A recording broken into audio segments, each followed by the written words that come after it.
April 22nd, 1915. Conditions were perfect. A languid westward breeze, and thousands of unsuspecting British soldiers huddled behind their trenches under the false pretense of safety. The humble Flemish town of Ypres proudly boasted bright blue skies without a trace of clouds. However, Germany's newly developed weapon technology would drastically morph an already horrific war into a hell inside of hell. Chemical warfare was not a novelty.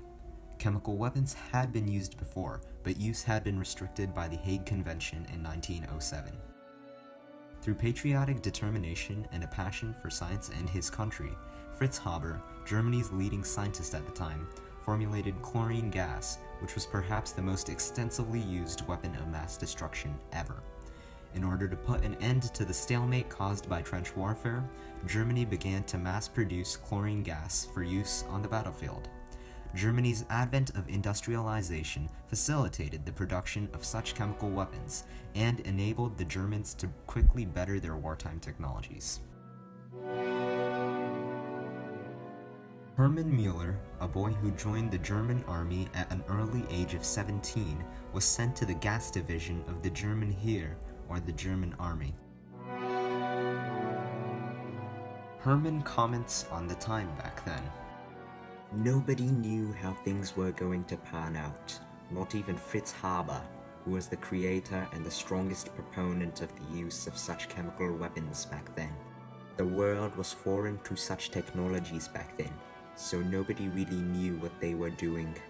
We were children bullying each other on a playground over petty differences. The cost of life should be more than petty differences.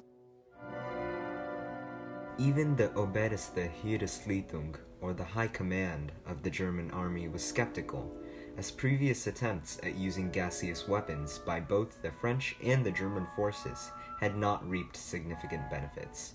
At 5:30 p.m., the gas operation initiated. Hermann Müller now recounts his experience at the Battle of Ypres. I took a deep breath and quickly equipped my gas protection gear, a pair of goggles to cover my eyes, and a urine-soaked rag over my nose and mouth. And we would do this because the ammonia in the urine would react with the chlorine and protect us to some level. I would hurry over with my bulky gas tank and position it carefully, and as I turned the valve on the chlorine cylinder and rolled it away from my trench, a yellow fog would emerge, covering everything in its sight. An enormous cloud would then materialize, slowly drift towards the enemy. And at first, the British had no idea of what was going on. Neither new recruit nor experienced soldier had ever seen it before. And I remember now, the British thought we had deployed a smoke screen so we could traverse the land unseen. And thinking that we would suddenly jump out of the smoke and slaughter them, the Englishmen unleashed every round they had at the eerie fog. Only 15 or so minutes after we had opened our gas canisters, we heard the terrifying screams of the British and the French.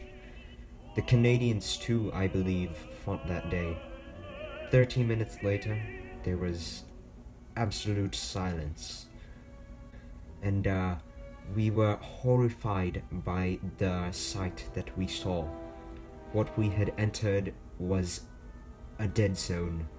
The British soldiers were laid out, their limbs sprawled everywhere, looks of despair plastered on their pale faces. Even all the rats had climbed up out of their holes and died. I can only remember thinking about how I had caused the destruction and decimation that I saw that day.